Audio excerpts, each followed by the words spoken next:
everybody. Welcome back to another episode of the eyeBytes podcast. I'm your host, Daniel, and with me, as always, my good friend, my Morty to my Rick, Sajandeep. How you doing, man? Hey, Dan. I am doing well. How are you? I can't complain. The holidays are over with. I know we're a little bit extended. We would have done it sooner, but again, work has kept a bit busy. But we are trying to record this just before the end of January. So you could say what, Saj? I wanted to say happy New Year to every single person who listens to this. And I hope you guys are having a wonderful 2023 right now. And how are you? The holidays were pretty nice, pretty quiet, relaxing. Didn't get many gifts this year because I kind of bought myself a new laptop, like I said before. It's finally paid off in full. I owe nothing on this thing. It's fully mine. But for Christmas, the only thing I didn't ask for much. I just asked for like a pizza cutting set because I had an old crappy one that was falling apart. So I got a nice pizza cutting kit. I asked for a braille version of the game Uno and Skip Bow, and I got that as well.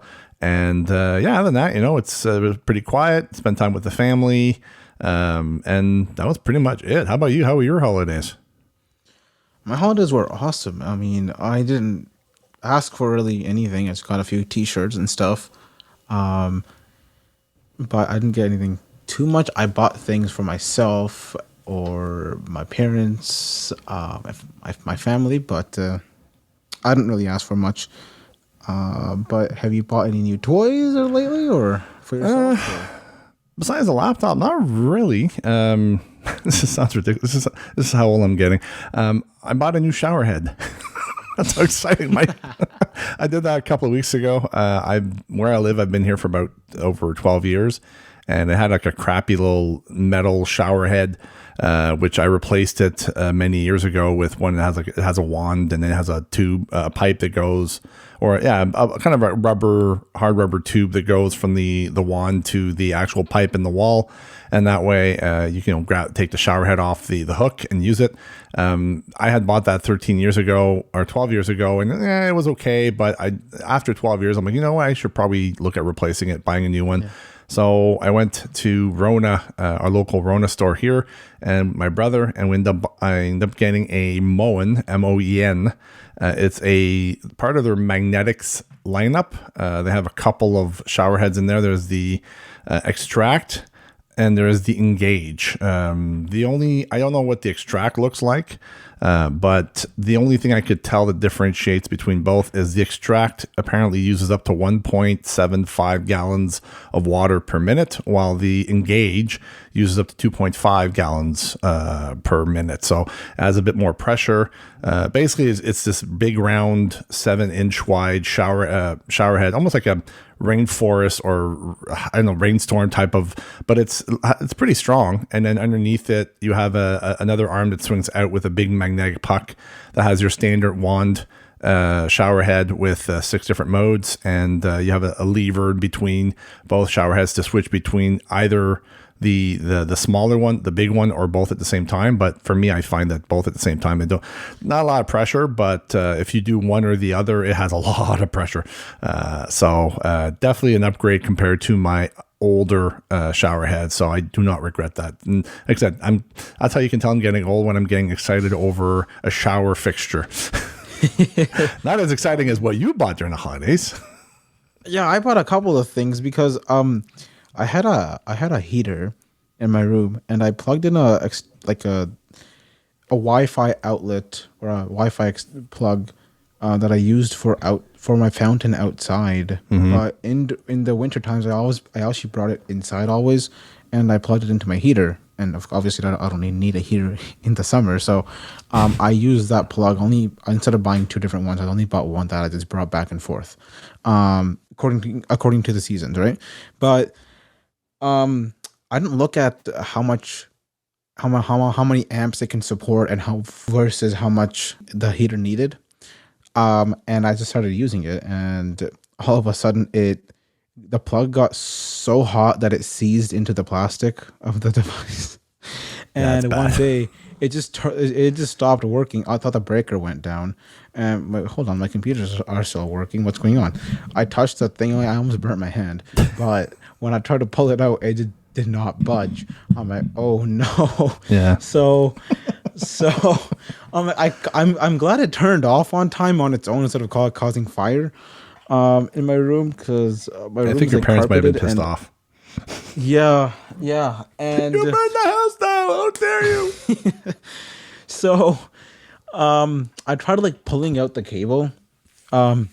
Well, the plastic fixture that you like hold with your thumb and fingers to like plug into the wall, that came off, and the cable, but the actual plug, the metal prongs are still jammed in it, and I can't take It it. got so hot that the I broke plug my for your pliers, heater too. melded into the smart plug. I bought this knife, like a pocket knife that has like multiple tools, and it had pliers on it, and I used pliers to pull it out because my hands were too slippery, and I broke the pliers. But the plug, you know what, dude? I would throw away the heater, throw away the plug, and buy everything new. I did. So I bought a new heater that had like A-lady support. I don't want to say her name. That way, and I actually have a timer where it turns on 15 minutes before my alarm goes off. And when my alarm goes off, it turns off, and then the room is nice and warm, and I can get up and I don't want to feel, Okay. And anyway, that's one of the things I bought. And then we started talking about storage devices. I told you about this wonderful solution. I've been I'd love to buy one, but unfortunately buying everything together would be very expensive. And I remember you mentioning this, that you were having issues, and I recommended this product to you, and you ended up buying it, you lucky duck. It's called the Synology Drive. And the one that you recommended to me, I don't remember the model. It's a 4-bay housing. I think last I checked, it was like it wasn't cheap on Amazon. Yeah, so the bay itself, it's like 500 something, but I want to just give it's called the Synology 4-bay NAS DS420J. So anyone if you're looking for that, you can type in that model. And I think it's like I think it's for like the disk storage 4, then 2020, and then the J. I don't know what the J stands for, but that's the one I wanted. And you got it first. I was told that was sold for like consumer, like not like nothing too. Well, it's for in home. It's not for enterprise or anything. Yeah, so I bought that, and then I bought like two discs instead of 4 yet. Just using one 10 terabyte. I bought 10 terabytes, so I have 20 terabytes, but one I'm using one is for a back fail-safe one. But anyway, so that thing is working really, really well. You're welcome. Love it. Thank you for recommending me that. And I also bought I bought a laser light for parties that I can put on top of my my gigantic speaker that I bought earlier, and it like pulses with the music, and there's like lasers on the wall, and it looks cool. And you can like point it on the wall or the ground or the ceiling. It's up to you how you want to do it. Oh my goodness! So it wasn't that bad. So that was expensive anyway. And then I bought a doorbell from the same company that I have like all my Lorex cameras. That's more than a couple of things, actually. Yeah, it's more than a couple. I'm sorry. And then my dad wanted a fingerprint lock, but the thing is, it wasn't worth it because I plugged it in and the battery got hot, and I unplugged it, and I'm like, I'm sorry, this is not safe. Called Amazon about it. They're like, just return it. I'm like, okay, cool, which I did. But yeah, that's my... And then I bought a pack of gummy worms because I heard someone talk about gummy worms. I don't know if it was at work or somewhere else, our friends. I mentioned it, and I just wanted gummy worms, so I bought gummy worms. Okay. But that's it. So those are a couple of items there. Jeez.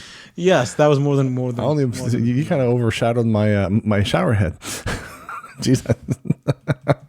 I should have gone last. Jeez. Anyway, so I'm glad you had good holidays. You stayed out of trouble. Didn't spend some time with the family.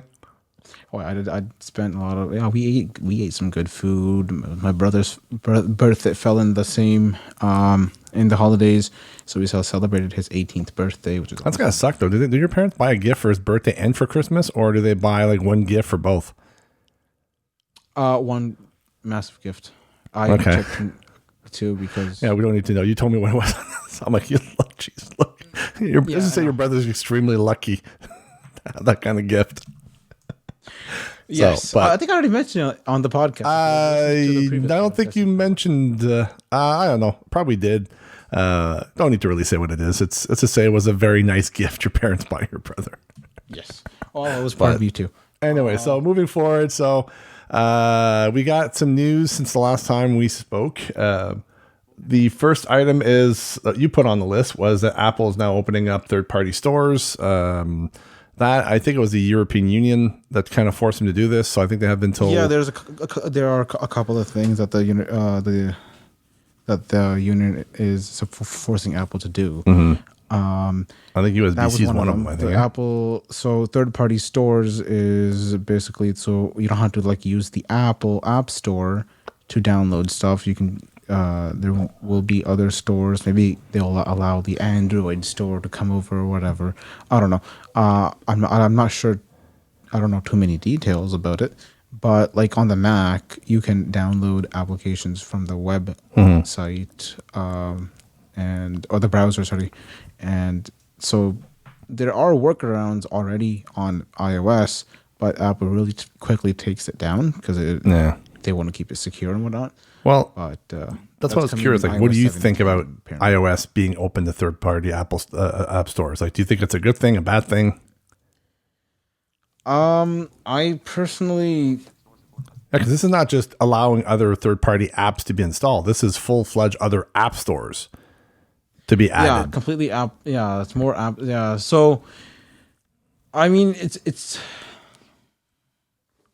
I don't mind it personally, but the only reason why I'm not happy about it is because it's not Apple's choice. They're being forced to do it.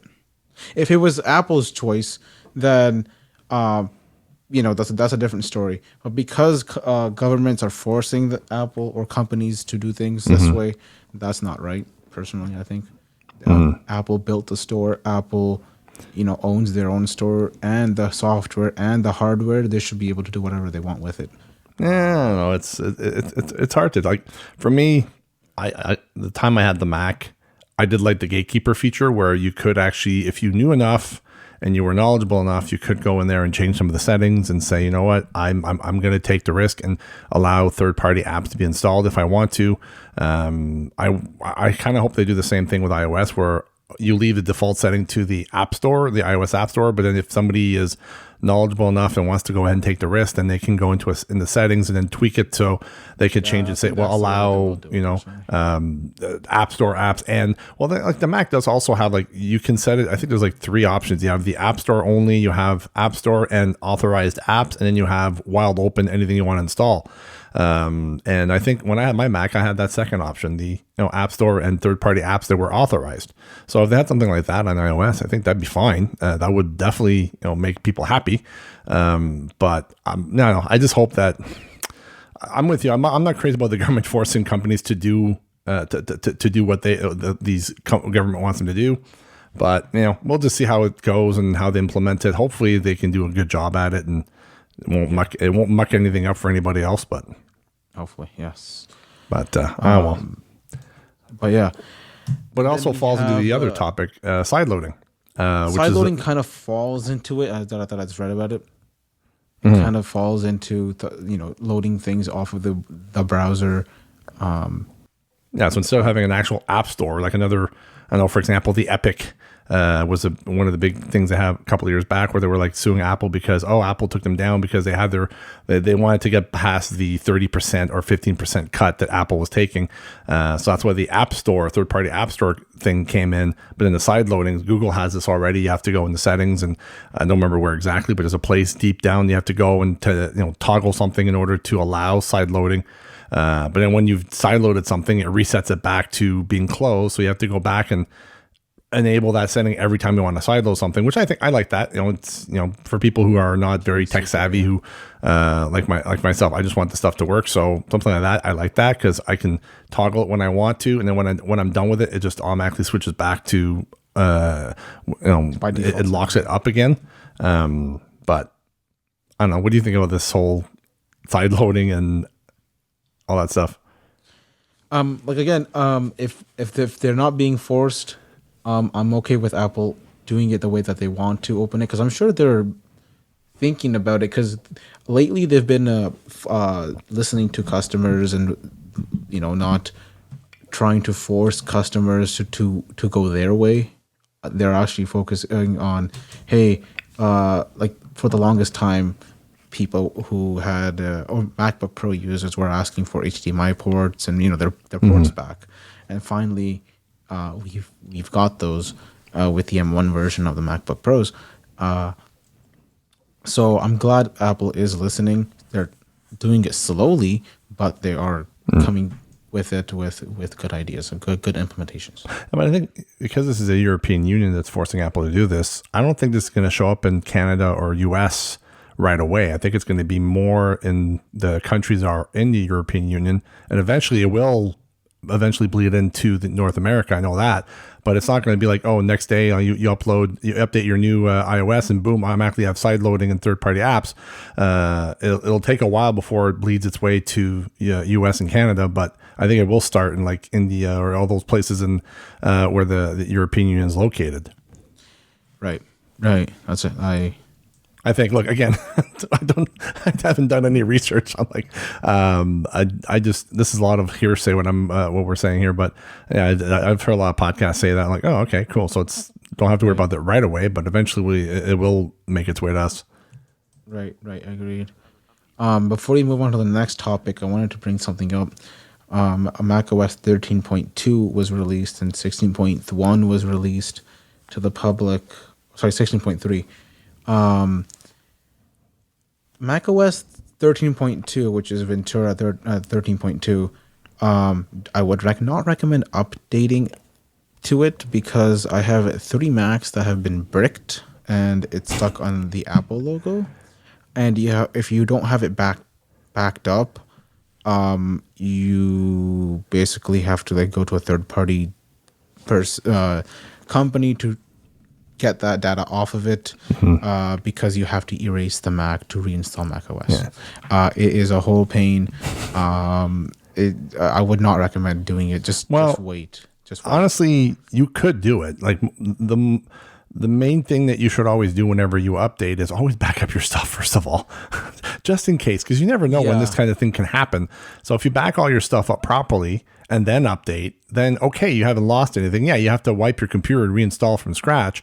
But as long as you back up your data, then you're fine. Just be aware that this could happen, and if this happens, then you'd have to rebuild your Mac from scratch. And then, but as long as your data's safe, you can just bring it back in and reset everything back. But yeah, just fair warning, be cautious with 13.2. Yes, exactly. Yeah, just be cautious. And they've added a lot of stuff to 16.3 also. There was one, I don't have it memorized, but I'll get back to that one.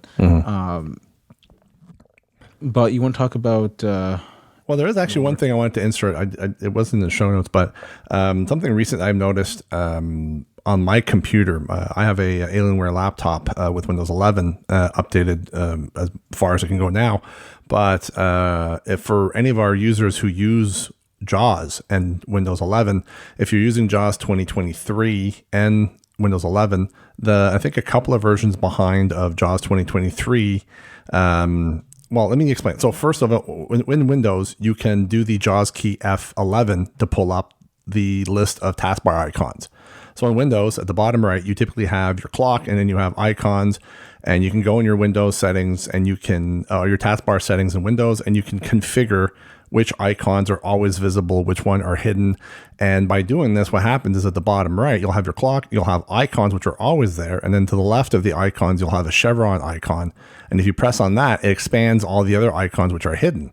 Now, normally when you do the JAWS F11, it'll pull up a list of all the icons to the right of the chevron, the ones who are always visible. And you can interact through that list. You can interact with the icons in that list. It's kind of like when you go on the web and you pull up a list of all the links or headings or buttons or tables. It's a similar thing, but it's for the taskbar icons.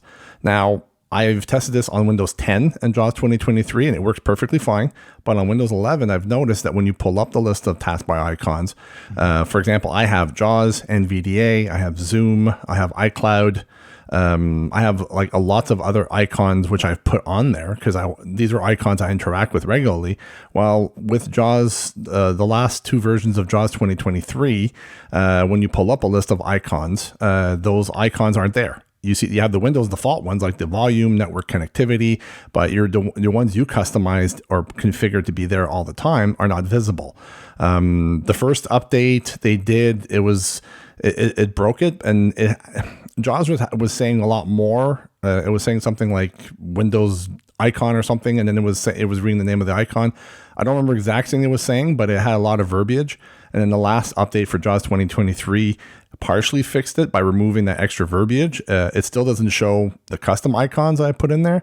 I did reach out to Freedom Scientific. They are aware of it. They are trying to fix it in the future updates. So for people who are wondering why their taskbar icons aren't showing up, that is a bug with JAWS. I tested it with Windows 10 and JAWS 2023, the latest version. No problem at all. All the icons are there. But with Windows 11, for some odd reason, the icons I customize are not there, which is kind of annoying because if I'm in another thing I've added is like the safely remove thumb drive. So whenever I plug in a thumb drive, I pull up a list, go to I press the S to go to the safely remove, press enter, and then eject my drives. But without that there, I got to tap to the taskbar like an animal instead of just pulling up the list. It's not the end of the world because, again, you can just go to your desktop and tab once or twice till you get to your taskbar, and then you can still interact it with there. Or I think some people say you can also press, I think, the control 1 through like whatever, how many icons you have there. The first icon on the left, if you do, I think it's control 1, it'll activate that icon. I haven't tried it. I'm just so used to doing the JAWS F11 to pull up the list and then interact with the icons that way. But I just thought I'd bring that up for people who are, using Windows 11 and JAWS 2023. That is broken at the moment, but it is being fixed. So hopefully we'll get an update from Freedom Scientific soon. It's going to fix that and bring it back the way it was. So I just thought I'd bring that up. That's good to know. Just so we can break a little bit of the Apple news and have some actual Microsoft news instead of always Apple. Yeah, because I think our list today we have a lot of Apple stuff. I want to bring up another thing. I'm sorry about I came to my mind what I was going to talk about earlier with 16.3. They added advanced data protection for iCloud. So you can, if you turn this feature on, instead of getting a 6-digit code to log into your account, you can also set up keys. Those are FIDO keys that you can use, or NFC. Yeah, physical keys. Yeah, physical keys that you'll need to actually authenticate, and you need 2 of them to set even one up. So make sure you have 2 before you try setting this up. And with iCloud, you can also, after turning on that data protection, you'll get it. I think an 18 to 20 long string of weird numbers and letters and symbols as a backup key. In case if you forget your password, you can go to that and find it.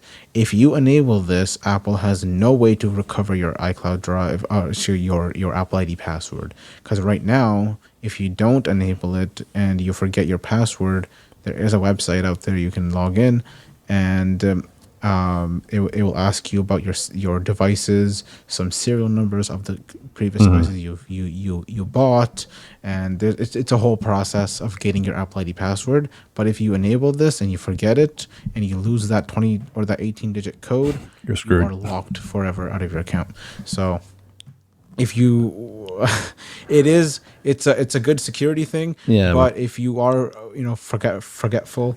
I would suggest this is for people who are more advanced and more knowledgeable of this stuff. If you're listening to us and you're like, huh? It's probably better safe that you know what? I'm probably not going to touch this.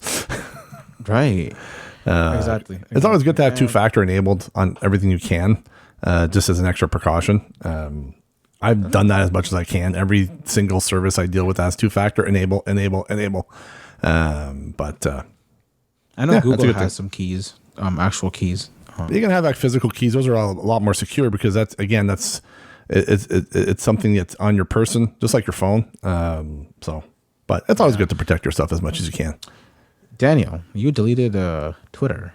Oh, you don't want to talk about MagSafe first? Oh, I completely skipped about that. My bad. You wrote the list of the show notes. You're forgetting the items you put on there. No, I completely skipped it. I don't know how I skipped it. But yeah, so Apple actually opened up MagSafe to the public now. So Google and other companies will be allowed to use that same technology that Apple has been using with their iPhone 12 and up. The funny thing is, it's just magnets, and there is some software involved that talks with the charger and the phone software-wise on how much heat is being, created and how slow to charge, when to charge fast, and blah blah blah. So that's why if you have a MagSafe charger, Apple allows you to charge up to 15 watts. If you don't and you're using wireless charging, you can only charge up to 7.5 watts. So this technology will be awesome for other users, and I actually think that's actually good, because now we have MagSafe more places will be added, because I know Apple did basically, instead of making their own standard, they did start using the actual the cheap standard, right? That everyone else. I do that, but the thing is, using cheap chargers or magnetic, I'm just too afraid with the heat and everything. Like if they can tweak the phone so it doesn't produce that much heat, great. But I've always been told that when you have heat like that, it can kind of damage the battery over time. I don't know how much it's true. I don't know. I just like plugging my stuff more than else. Two YouTubers, and they actually charged their iPhone 12 from the beginning for the whole entire year, and the battery health only dropped by 1%. But everybody's experiences can vary, because I've had issues with my phones where I've had them for a year. The battery health went from 100 to 99, which is fine. I expect it to take roughly it's always taken me about a year, 11, 12 months to go from 100 to 99%, and then slowly go down over a span of the following year. But the last couple of phones I've had, they went from 99 to 94% in like less than 3 months. I'm like, what? Like the battery health has been draining a lot. And I'm like, oh, jeez. That's a... well, again, I don't know. I know a while back when I had my iPhone 6 Plus and I wanted to upgrade when the 7 came out. I went to the Apple store at the Bayshore Shopping Center, and one of the techs was like, well, is your phone still working fine? I'm like, well, yeah, it's still pretty snappy, responsive. Why would you want to upgrade to an iPhone 7? I was shocked, because I thought, well, Apple person is telling me not to buy a new phone. I was shocked, but he said, well, your battery health is still at 96%. And I had that phone for, it was like over like almost 2 years. And I was like, wow, the battery percent is only at 96%. So I've always based it off of that, okay, well, first year it drops 1%, and then maybe after the next year it drops 2 or 3%. And as your battery deteriorates, maybe the percentage jumps a little bit more and more every other year. But like I said, for me, my first iPhone 11, after the 1 year, went to 99. Within 3 months, it went from 99 to 93%. And I was like, whoa, I had it replaced. And again, same thing. After a year, it went from 100 to 99. And it's been about a year now since it went 99. And now it's at 86, 87%. So the battery health has just been draining a lot this past year. So maybe my assumptions were wrong, I'm assuming. But that's why this year I'm looking at upgrading this year. So phone companies usually just say that in 2 years it should drop to 80%. Yeah. Well, it has batteries. They wear and tear after a while. It depends how much you use it, how many cycles it has. I still hate the fact that we can't replace the battery. I miss the days with Blackberries and stuff like that. You could just pop out the back, take out the battery, put in a new one, slide the back panel back on, boom, you're good to go. Now it's like, no, you got to go to the store, they got to take it apart and put a new back. I'm like, I miss those days when you can do it yourself. I like that's why I like to get Apple Care Plus.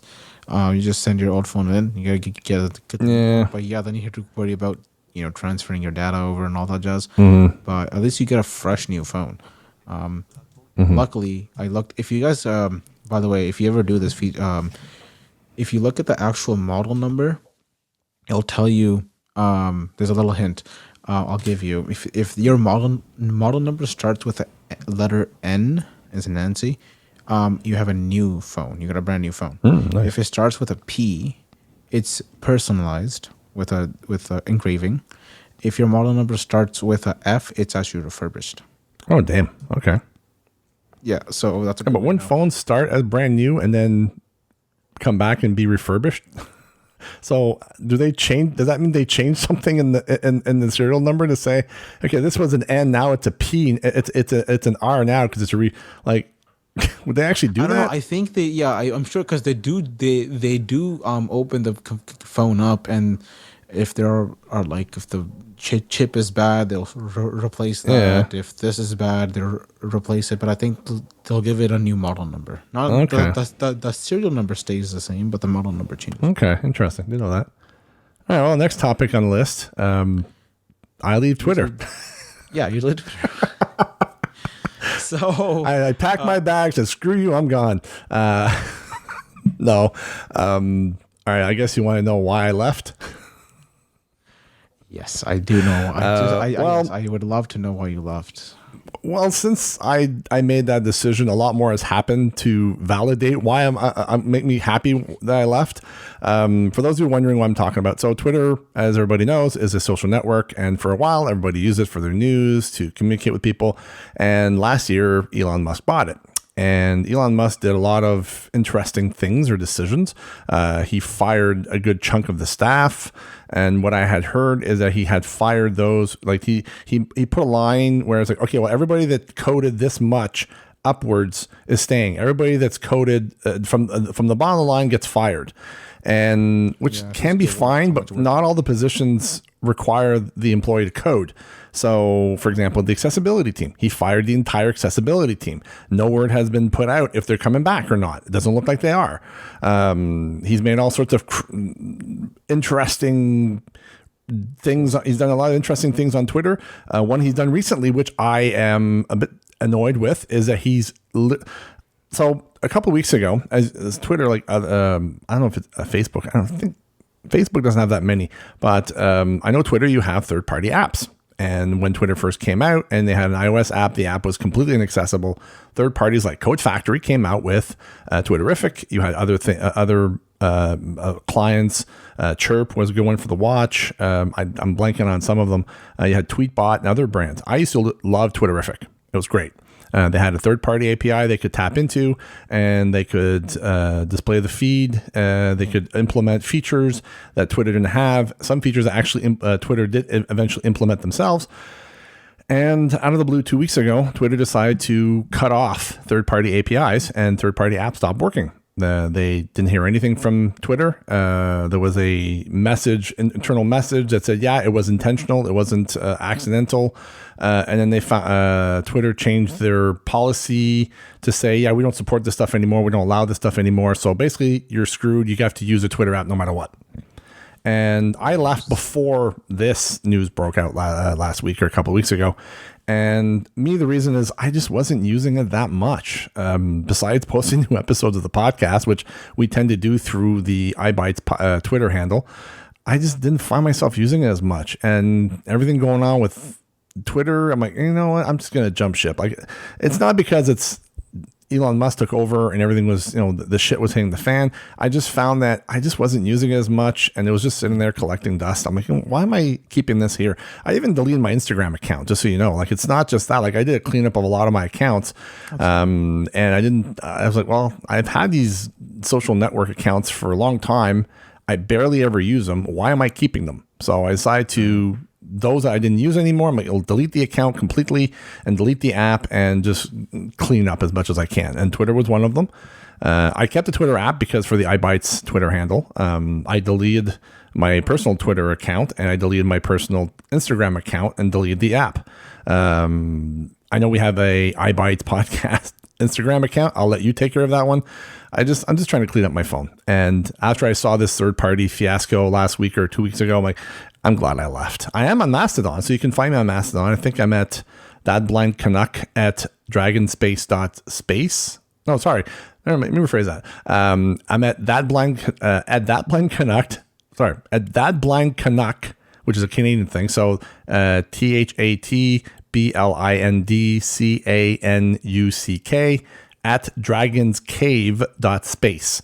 So you can find me on Mastodon there. And I'm, again, it's like Twitter and all the other ones. I don't use it as much. I try to post here and there every so often, but I'm just not that big on social media. So I'm like, I use a little bit, but not much more than that. So yeah, that's the reason why I left. I just get my tech news from Twitter. I think 9to5Mag and whatnot. I just listen to RSS blogs and YouTube and stuff. I do listen to like other podcasts and whatnot.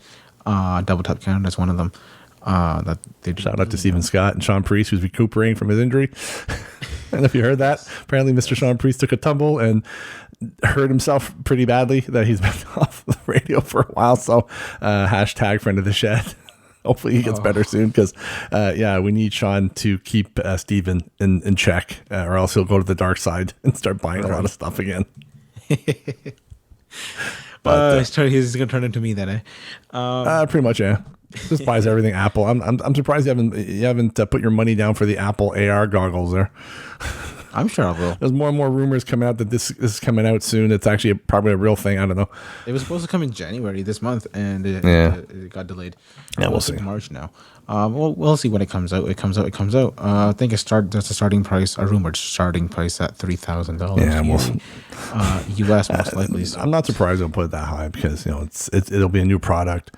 They want the not the elites, but the developers to get their hands on to play around with it, and eventually, once it becomes more and more common, the process of building these things gets more and more common and less expensive. The price is gonna go down eventually, and hopefully, us common people will be able to buy one. But I don't know. We'll see.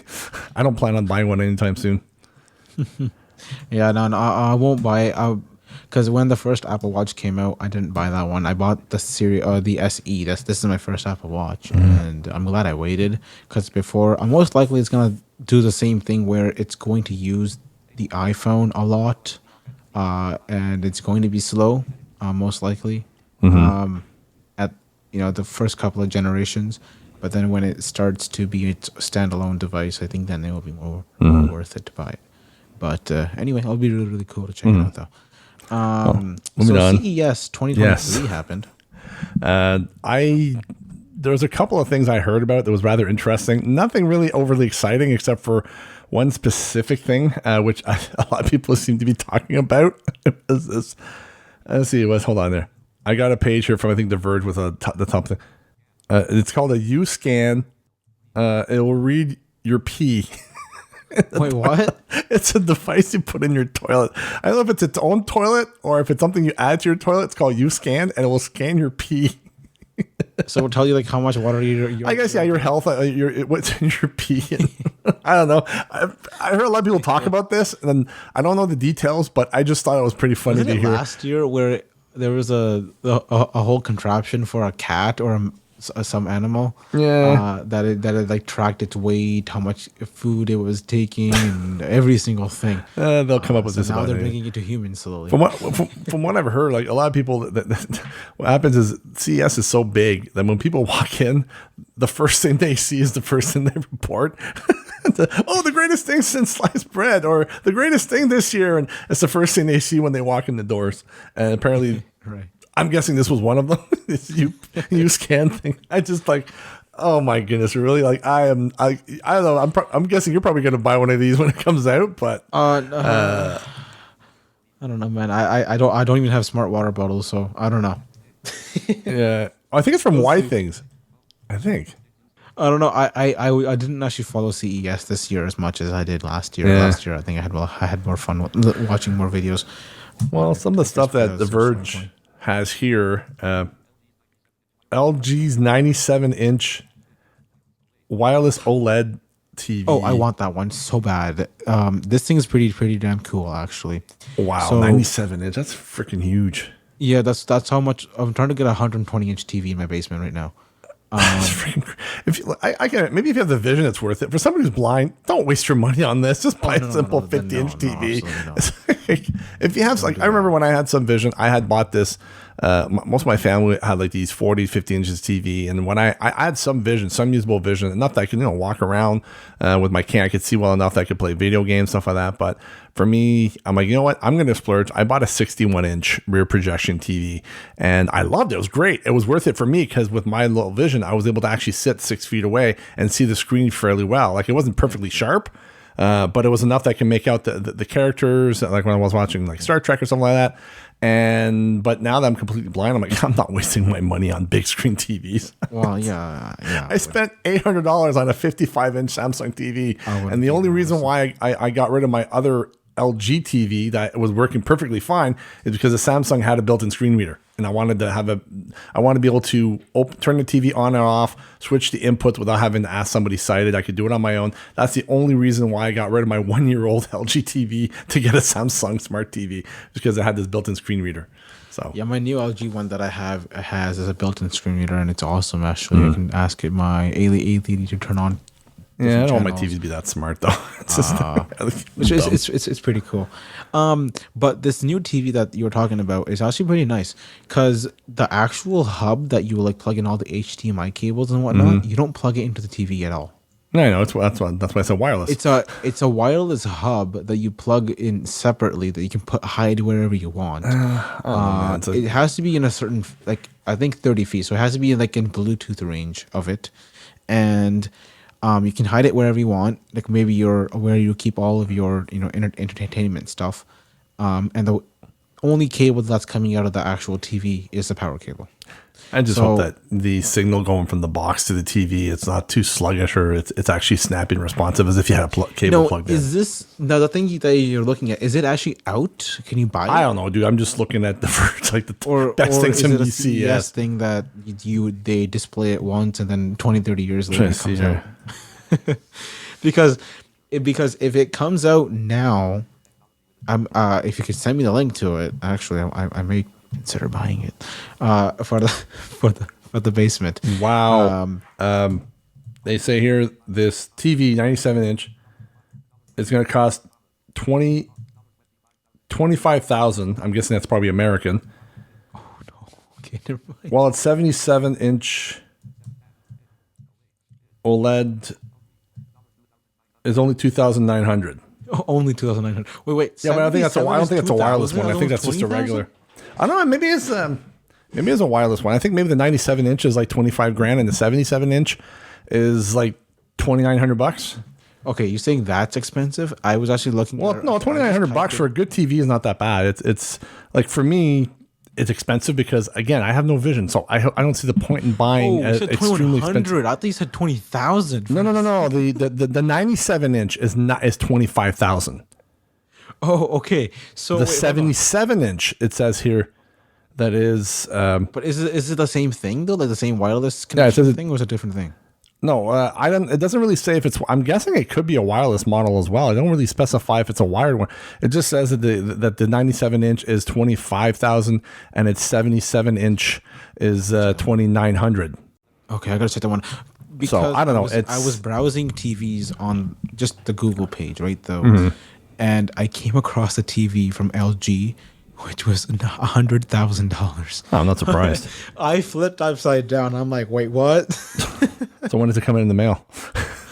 Never. I'm not buying that, dude. Like I said, if I had my vision and I was big on TV, I probably would fork $3,000 or $4,000 on a high end TV. But because I can't see, I'm like, what's the point? I'd rather just save my money, buy myself. Like I said, the one I've got here, it's perfectly fine. Like I barely even use it. The only time I use it is when I have company that comes over. Other than that, I just grab myself a good pair of headphones with my iPhone and stream everything off my iPhone. Because I'm like, I don't see the point in using the TV. Plus, it's like I'm keeping myself quiet. My neighbors won't complain. And it's just, if I have somebody that comes over, then great. I can just pop on turn on the TV. It makes a noise when you boot it up and when you shut it off, when you talk, so I can switch inputs. I've even blocked it from the internet, so I can't get any more updates. I just want to make sure that, okay, it's the screen reader is working. It's not getting updates, which I don't care. I just want it there so I can switch it over to my Apple TV or I have a indoor antenna that I bought off of Amazon for like $50, and I plug that in there, and voila, I've got like 6 or 7 over the air channels. And again, it's just when that company that comes over. Other than that, it's like TV stays off. So I'm not going to spend $4,000 on a TV that's going to be occasionally used, like maybe once or twice a year. So $800, perfect price.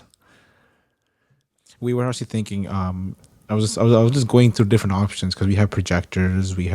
Normally people I think put projectors in their basement, but now technology has moved on and whatnot. There was one other one that it's called a laser TV, where it's like a projector, but it's actual lasers that's being projected on the wall. But you got to put that box on the ground somewhere, and it has to be around 11 inches away from the wall to project 120 inches on the screen, on the wall. But because either I'll get a projector that goes on the roof, or I'm not putting anything in front. I don't want that. I want to have a nice and clean look. But anyway, so that's why I was looking at like a 100-inch TV. Because TVs are more sharper than projectors. But anyway. Yeah. Well, look, if you have the vision for it and you have the money for it, then go for it. But if you're blind, don't waste your money. Buy a simple TV. It'll do the job. Right. Like I said, I had a perfectly good 55-inch LG TV, but it wasn't smart. It was a dumb TV, which at the time was fine. But then I think it was many years ago. I want to say it was maybe like 5 years ago. I was listening to David Woodbridge, who was doing one of his podcasts. He was talking about this Samsung TV, this 35-inch TV or 32-inch that he had that had built-in screen reader. I'm like, oh, great. And one day I was just shopping on Costco and I saw this Samsung TV on sale. I was like, oh, okay. And I said, well, do I really want to buy this thing? I have a perfectly fine TV. But I'm like, well, let me go look to see if this TV happens to have the built-in screen reader. So we went to Costco and I asked the vendor, hey, can you show me this TV? No problem. We navigated the menus. He found the accessibility section, turned on the screen reader, and it read everything. The guide, the menus, the setting. I'm like, perfect, sold. I'm buying it now. Because for me, that was the thing I always struggled, even with my big 61-inch TV. Although my 61-inch TV, I could tell when it was turned on and powering off because it had a huge fan in the back, and the fan was like not super loud, but you could hear it. Yeah, very faintly. So I could tell when it was on. I could tell when it was shut off. While my LG was so quiet, I can tell. That's why I got rid of it. And when I saw this one on sale, I'm like, I bought it, and I gave my old one to my brother. I said, here you go. Here's for all the times you've helped me out. Here, I'm giving you my TV. Have fun. And I got let's get the Samsung. It's not the highest end. It doesn't have built-in microphones or a built-in assistant. It's just it has a built-in screen reader. That's all I want, and it's a 4K UHD. I don't remember the model number, but it was for $800. It was pretty. It's a pretty good TV for $800. That's good. That's awesome. The only thing is the speakers are not that great, but that's typical flat screens. The speakers are never that great. So I've got a Sonos play bar plugged into it. But the only thing is the play bar is so big that I can't just put it underneath the screen. So I have to put it on top of my TV stand, which takes a lot of space. I'm like, I wish I could grab something and just jack up the TV a few inches so I could put the speaker underneath and give me all that room on top of my TV stand. But no, I don't want to wall mount it. My brother did that with his TV. That's fine. But for me, it's like, I just like having a TV stand because I like having all that shelving space to put stuff on. Like I've got I put like my one of my routers on there because I have an Aero mesh network. So I bought one of the Aero Pro routers and put that on the top of the TV. And I've got one of the things I got from working for the government for over 15 years. This nice recycled metal black marble base with a nice aluminum sculpted loon. Which is a Canadian bird, and it's all from recycled material, which is a beautiful piece of art. And I know one of our colleagues says, "Oh, it's a dust collector." I'm like, "Yeah, pretty much, but it's still pretty nice." So I have that on top of the TV, and then I have a few models of Star Trek and starships from Eagle Moss, which I put on there. So I just put a few different. And of course, my couple of Christmases ago, one of my aunts had bought a lot of Disney characters with Santa hats on for their grandkids. And I was playing with the grandkids, and they were showing me like Mickey and Minnie, and I was like. Then they showed me Goofy. Like, oh, that's my favorite character. I love Goofy. And then for Christmas, my aunt bought me Goofy with the Santa hat. So Goofy's sitting on one side of my TV. And on the other side, I've got one of the little starships coming out of the corner. Like, it's kind of cute. It's funny. But anyways, moving on. AIRA, there's new pricing for AIRA. You want to talk about I was going to go and find the site. list the price tags, but it was a pain to figure everything out. And I'm like, you know what? If other people have covered this, so you can look on AIRA. You know what we'll do then?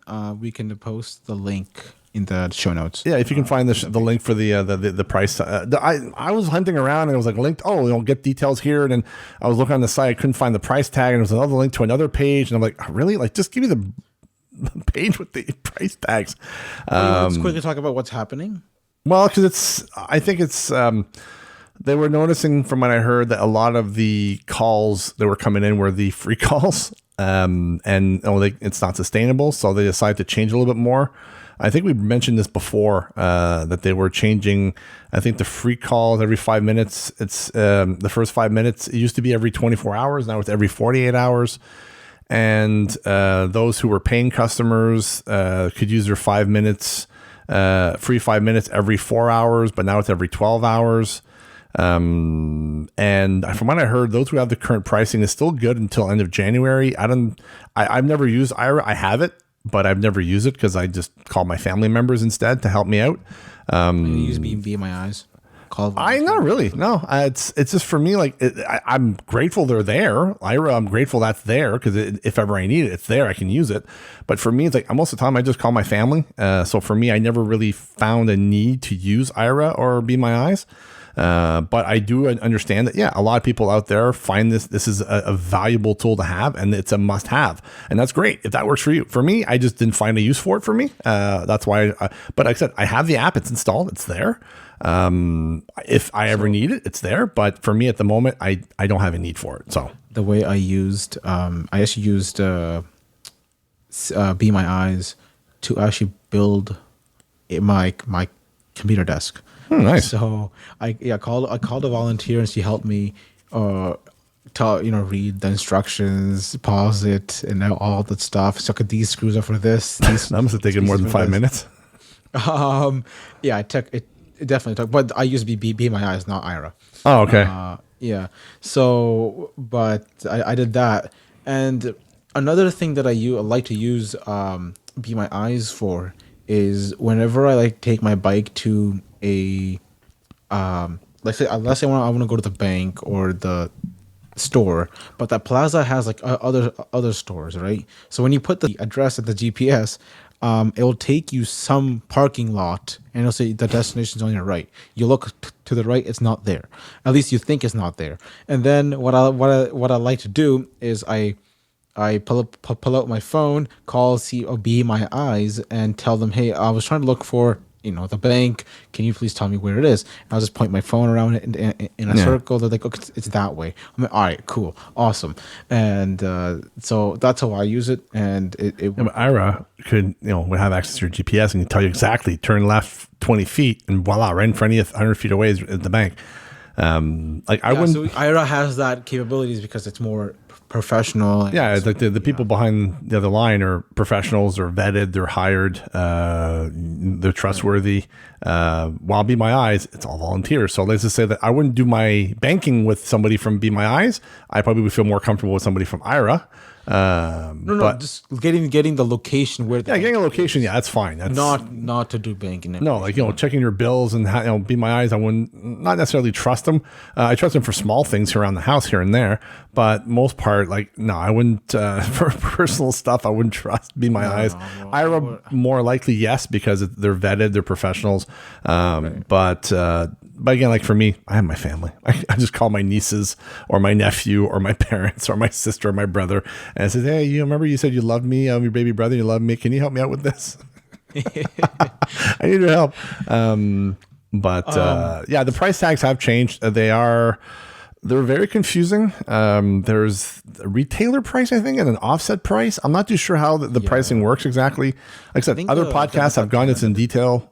And you can find it on their website. I'll try to find a link and put it in the show notes so people want to take a look at it, they can find it. Because I don't use the service that much, I didn't really go do much research on the pricing and what the prices are.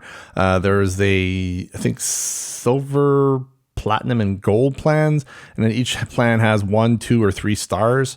I know there's different colors, and then there's 1 to 3 stars. And then depending on it's a little confusing. But Yeah, I will say that Double Tap Canada did have people from they had Janine Stanley, and they had I think the CEO of one of the higher ups from AIRA to go there and talk about the changes and everything. They did a lot more better job at describing the prices. It's, I don't know, it's a little bit confusing. I know people were saying that they didn't put the price tags online because they didn't want, I don't know. I don't remember the exact details, but I was like, I think you had to call them, right? Or I don't know. I just know the prices have changed and that's it. And I think by the end of the month, if you by the end of January, I don't know if it's before the holidays or after the holidays until January 31st, you could keep your old plan. And if you were renewing to a new plan or something, you'd be stuck taking the new price. I'm not too sure how it works.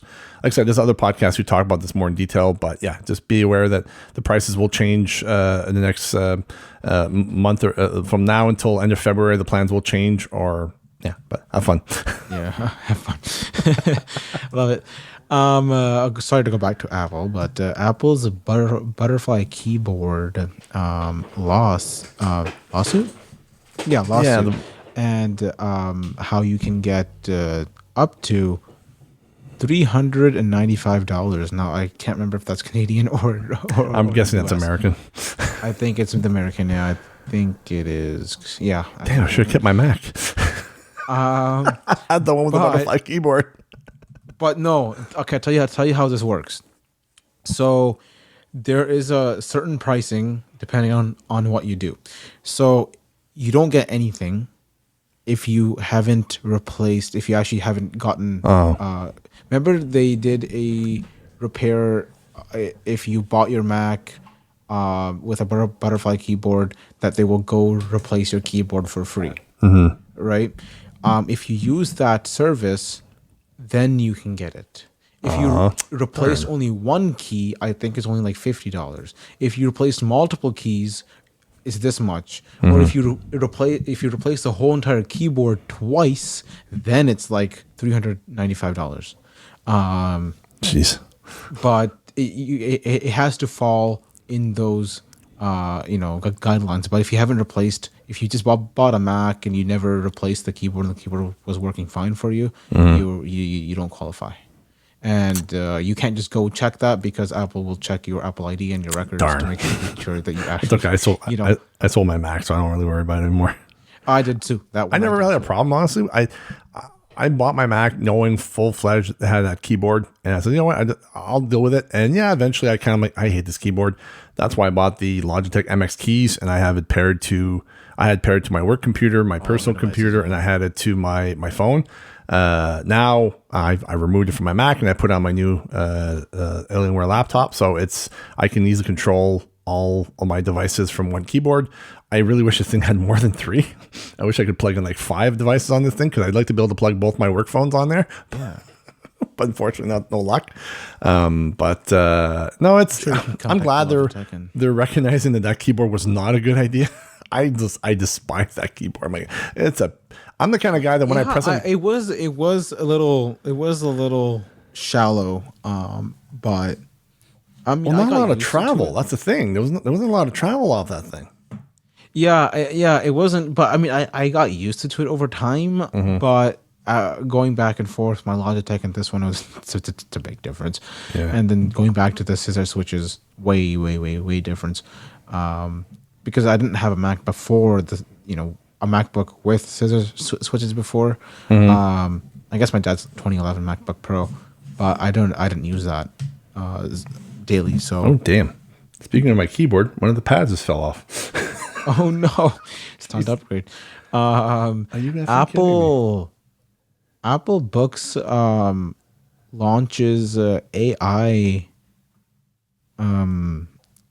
narration or not narration narrators. Yeah, they have. I heard about that, and some people have actually played the video, and it actually audio descriptions. No, it's basically what they've done, because it costs a lot of money to get somebody to come over and actually do the narration of a book, because they basically have to hire somebody to come in. They sit down and they spend weeks recording the whole book. And don't get me wrong, I prefer an actual person to do the narration of a book. But some people might not have the money to afford a professional, so they might want to having a less expensive option is a great thing. I've listened to other podcasts who played clips of these voices, and wow, okay, these actually sound pretty darn impressive. They're eerily human. Siri was like that. I wish they could make the Siri assistant like Siri. Or yeah, that'd be great. Even like the Microsoft Edge browser, when you do the real loud, like the voices there are really good. I'm surprised if Apple could get it done for like reading books. I'm surprised they haven't brought it to their. Who knows? It might come to that eventually. I don't know. Like voiceover, that'll be cool.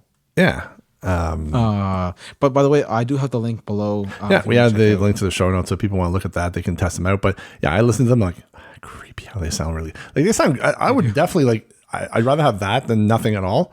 Heck, I'd rather have that for described audio on TV, because actually they sounded pretty good for descriptive audio.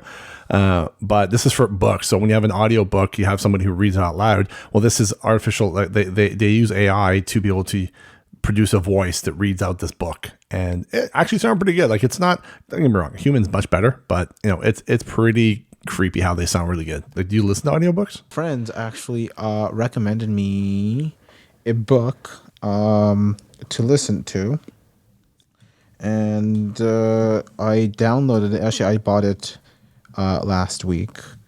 And what is it called? Right here, Taylor. Survival of the Richest. Escape Fantasies of the Tech Billionaires. Douglas Rushkoff. So okay. That was the book's name. And I've just started listening to it. Okay. I can't tell you too much about it because I just started, and this book doesn't have the AI. Sure. I think if you search for like AI narration, you'll find books, and I think they're it's like the author is Apple Books, I think. Oh, okay. But yeah, like I said, I listened to a couple of the samples. I was like, yeah, this actually sounds really good. I could see myself listening to a book with this narration. Oh, yeah, me too. Honestly. But are you a big audiobook fan or? No, I haven't been reading books. What? And I need to get into it. I know. My goodness, seriously, dude, what are you waiting for? Like, this is like, Audible, man, or Apple Books. Like you can listen to like this. This is something I love to do. I haven't done it in a while because I've been busy. But podcasts, and I don't know. I just never got into it. But now I'm gonna get into it actually, because I got myself into podcasts, and I'm sure I'll be able to get myself into. Well, if you're looking for good books, like I can recommend maybe I will narrate a book. I don't know. Well, narrate a book. Wow. But no, if you're looking for good books, and for those of you who are audiobook fans, for me, I like biographies and science fiction. And sometimes a little bit of dirt. I've actually bought the book for Harry, the Duke, Harry, whatever forget his last name, the Prince of London. There, Prince Harry, and Meghan Markle. I bought his book. I wanted to hear dirt about the English royalty. So I'll buy the book. What the heck? And so I bought the book. But I also bought other ones. Like I bought the autobiography of Mel Brooks, which is a very famous director or creator of satire content. He's well known for like Blazing Saddles and Spaceballs and Robin Hood Men in Tights and other very funny satire content. So he had his autobiography, which I bought, and I haven't read it yet. In the science fiction part, always Star Trek, Star Wars, that kind of stuff. If it's narrated well, I like that. Some of the authors I like Andy Weir. If you're into science fiction, Andy Weir wrote The Martian. I think it was originally a short story, but then it became a larger book, and they came out with movies. For example, they had a movie with Matt Damon for The Martian. I honestly, to be honest with you, when I first bought the book, I think it was R.C. Bray was the author, and to me, to this day, the main character's voice of Mark Watney is always going to be R.C. Bray, the way he did it. And then when I watched the movie with Matt Damon, I'm like, nah, dude, this is not him. I just fall back to the narrator's voice, because to me, like, that's the character's voice. That's the way. That's his personality. But he also came out with another one called Artemis, which is read by Rosario Dawson, another famous actress who will be coming up on the upcoming series of Star Wars of Ahsoka Tano, which I am so looking forward to that series. And there's a third one, I think it's called Project Hail Mary, which from what I've heard is actually coming out as a movie, believe it or not. I think it's going to star Ryan Gosling, a Canadian actor. I know him mainly from a Canadian show called Breaker High, which is like high school on a cruise ship, which is kind of funny. And yeah, that's some of the books that he wrote. There's also another author, Daniel Suarez, which is another one I love. He does more technology thrillers.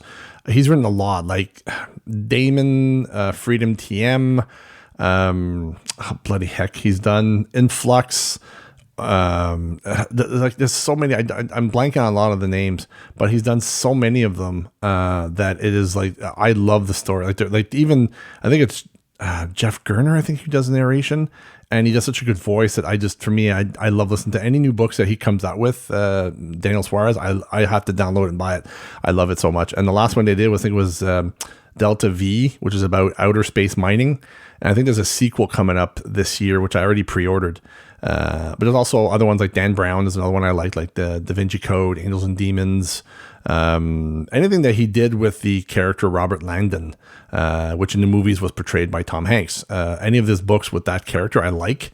And yeah, so if you're into that kind of stuff, check those out, man. Those are good, especially the technology stuff. I think you'll like Daniel Suarez and Andy Weir. Those I think are stuff you're gonna like. So yeah, if you're looking at checking out audiobooks, check those out, Saj. I think you'll like them. That'd be awesome.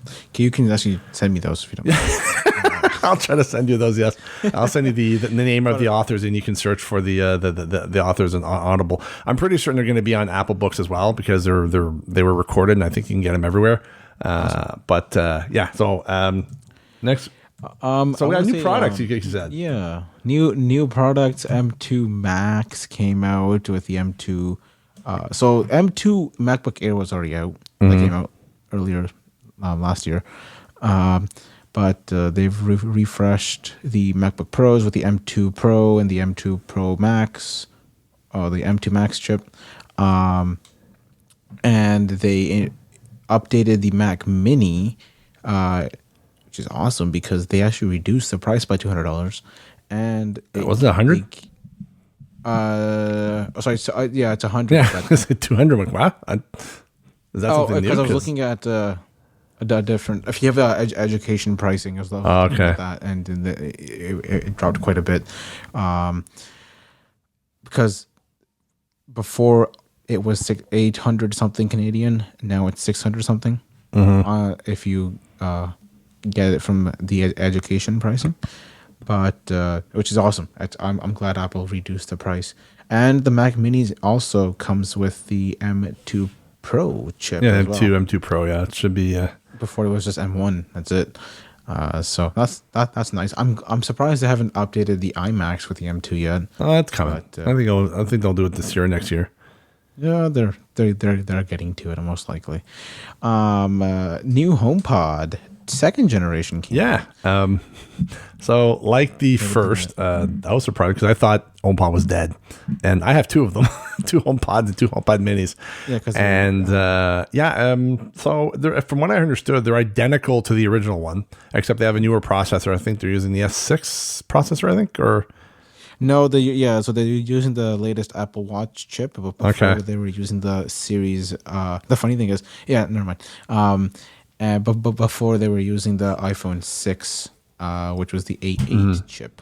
But yeah, these have Matter support, from what I understood. Right. They have a built-in temperature and humidity sensor like the HomePod Minis have. Although people have said that apparently they're not 100% accurate, because if you use the HomePod to play music for a long period of time and you come back to ask the temperature, it might not be as accurate. So yeah, you can use it for fun, but don't think it's 100% accurate. That's funny. That's too funny, actually. But other than that, they're pretty much the same as the old one. So apparently audio is a little bit better. But they're also at But $399, I think, Canadian. yeah, yeah. By the way, the HomePod second generation also did lose 2 tweeters before. I think it had 8. Now they're I don't know. 5. As long as they sound good, that's all I care. I might buy one eventually. Well, because it's because I have like 2 of the old ones. I have one in the living room. I got one in my bedroom, and I've got 2 HomePod minis in my office right here.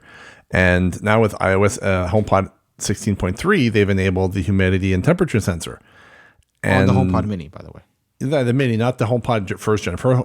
I wish they would have had the temperature and humidity sensors on the first gen HomePods, but no.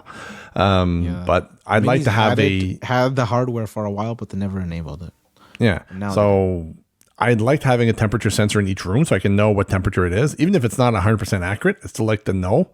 And when I bought the Sensible last year for my air conditioning unit, I'm guessing it's using it because when I asked the HomePod, hey, what's the temperature in the living room? It gives me a temperature. So I don't know where it's getting that from. I'm assuming it's a Sensible. But now that I can get the temperature from the living room, I can get the temperature from the office. I can't get the temperature from the master bedroom because I only have a regular HomePod there. So I was like, I could probably bring the HomePod from my office and my bedroom into the living room, pair those 2 together, and get a new HomePod and put that one in the bedroom so I can have a temperature sensor in the bedroom. But we'll wait. I'm not really in a hurry to buy one because they all work perfectly fine. The only thing I wish Apple fixed, and this is annoying, every time there's an update, the update tends to break the interconnectivity between all 3 HomePods. So I'll give you an example. So if you're in one room, let's say I'm in my master bedroom and I want to change, I can tell the HomePod, hey, what's the volume in the office, or what's the volume in the living room? Or, hey, change the volume in the living room to 60%, or, hey, change the volume everywhere to 70%. Every time I do an update, that breaks. For some odd reason, they just can't seem to see each other, and I'm like, "Hey, hey, Shlomo, in the living room, what's the volume in the master bedroom? Oh, there was a problem adjusting the volume in the master bedroom." And it does this every time I update. Eventually, it fixes itself, and everything works fine. In perfect time for an update, and then the update breaks it all over again. It's like, why is this happening? Is this like right now? I think the temperature worked fine. I was able to ask the HomePod in my living room, hey, what's the temperature in the office? And it worked fine. Although I did notice it doesn't give me like the first time it told me exactly the temperature, just one temperature. Now it's giving me a range. And at first I wasn't sure. I was like, I really hope you could actually just say, hey, what is the exact temperature? I haven't seen any settings about that, but I'm guessing where it might be getting the range from is because I have 2 HomePod minis side by side in a stereo pair. And I think it's because both of them have a temperature sensor. It's giving me both temperatures from both HomePod minis.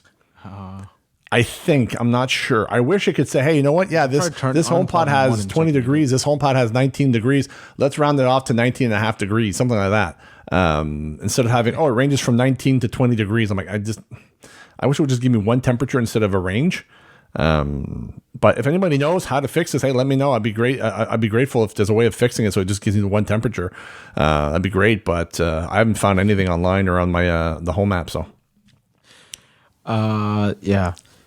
So last topic that we have, or that topic that I always wanted to bring up, it was kind of funny. MKBHD has a whole entire studio, right? He has people hired and whatnot. And they have a couple of Mac Pros in their studio. And the one that, I don't know if all of them are spec to this price or just MKBHD's or Marquez was spec to this. His Mac was plus 50,000 American dollars, right? 50,000, okay, computer, the tower. And he's like, for fun, I want to just trade it in. I wanted to see how much Apple will give, if I traded my $50,000 Mac Pro to, if I want to trade it into the M2 MacBook Max, chip. Apple only gave him $900 something. Well, how long has he had this Mac for? I want to say 2-3 years. Yeah, you know what? Well, 2019. That's the name of the game, dude. You buy a computer, the price drops as soon as you walk out the door. Same applies to a car. You buy a car, as soon as you drive it off the lot, the price drops. How much it dropped? Well, that's what it is, dude. It sucks, but from 50,000. Yeah, but that's from Apple. That doesn't mean that he can get that. Like, I'm sure he can probably get a lot more than that if he sold it privately. Sure, but from Apple, like, that's companies like, it's this thing's it's been used for 3 years. Yeah, it's now worth this much. It is what it is. It sucks, but it is what it is. That's the way Apple works, man. Yeah, every company's the same thing. You like I said, you buy a car, as soon as you drive it off the lot, you lost like maybe $10,000-$15,000 price off.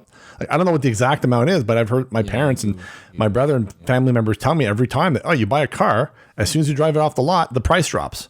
Oh, the value of the car is dropped because you drove it off the lot. Yep. So the technology is the same thing. You have it for, I'm sure my laptop that I spent a good chunk of money on, I'm sure it's probably worth less now because I've had it for almost 6 months. Oh yeah, definitely. I mean, I'm not saying that it doesn't drop. I'm just saying, look how much it did drop from 50,000 to not even 1,000. So that's a big. That's a big price. Well, again, I would never spend $50,000 on a computer. That's I wouldn't either. But I think 4,000 was my max. Yeah, but again, keep in mind that what they're doing, they want the power, and for people who do that kind of stuff, time is money because time is money for them. So yeah, and the sooner they can get a project out, the better it is. The more money they can make, the more they can pump out, the more they can make more money. It's the way it works, man. So yeah, it sucks that the price dropped that much. It's like $49,100. Like, damn. But it is what it is, dude. I just wanted to just bring it up just for fun. It's expensive, but so your $6,000 monitor that you bought is probably worth $2,000 now. Not even 1,000. Or maybe it's worth $50. Who knows, man? Who knows? I can't even trade it in at this point. It doesn't give me the option to trade into my monitor. But I'm curious to know what your $6,000 monitor is worth now. I would love to know too. I don't think it would drop that much because a newer version hasn't come out yet. But I think as soon as the newer version comes out, this is gonna go down the hill. So, yeah. Well, we have come to. Anything else you want to add, or because I think we're at the end of the lineup? No. I think we're good. All right. So yeah, if anybody has any questions or comments about anything we talked about today, feel free. You can reach us via email at eyebytespodcast@gmail.com. You can reach us via Twitter at eyebytespodcast. Yes, the account is still there. I have not deleted that account. I only deleted my personal account. So I will not be on Twitter anymore. But we both have access to the eyeBytes podcast Twitter account. So you can reach us that way if you want to send us a tweet that way. Whether we do a Mastodon account, I'm not sure. That's something that we kind of we talked about here and there, but I don't think there's any plans of creating an eyeBytes podcast Mastodon account. But who knows? Never know. If it's something people want, we could probably create one. But for now, we have the Twitter handle. You can find us on YouTube as well. What is it? Oh, we have our website. You can go to eyebytes.ca as well. Check that out. I don't know. How's that working along there? Because I know that you were working on it for a while, and I didn't get a chance to work on it yet. I said I will work on it. Okay. But it's still there. It's still up. It's still working. You can still check it out.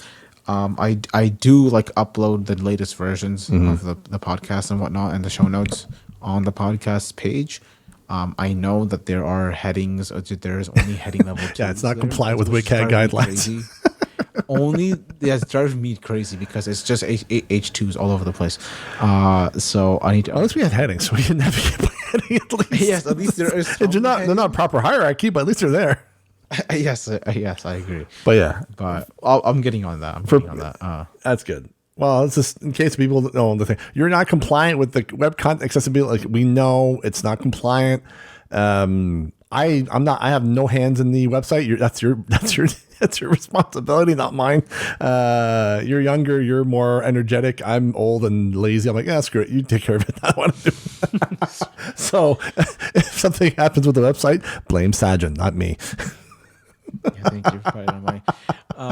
But also we have our YouTube channel. You can check us out at eyeBytes. I think you look for us and you can find us there. I think you've been uploading the podcasts on there as well.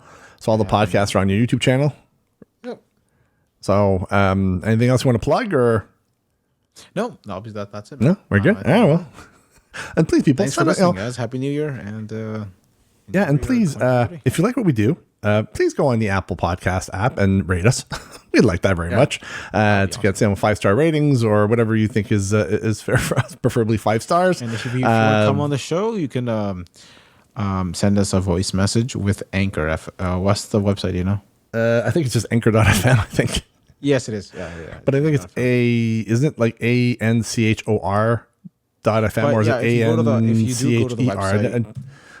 I just never remember. If you go to the website and go to the podcast page and it says go to show or go to episode, it will take you straight to the Anchor website to our show.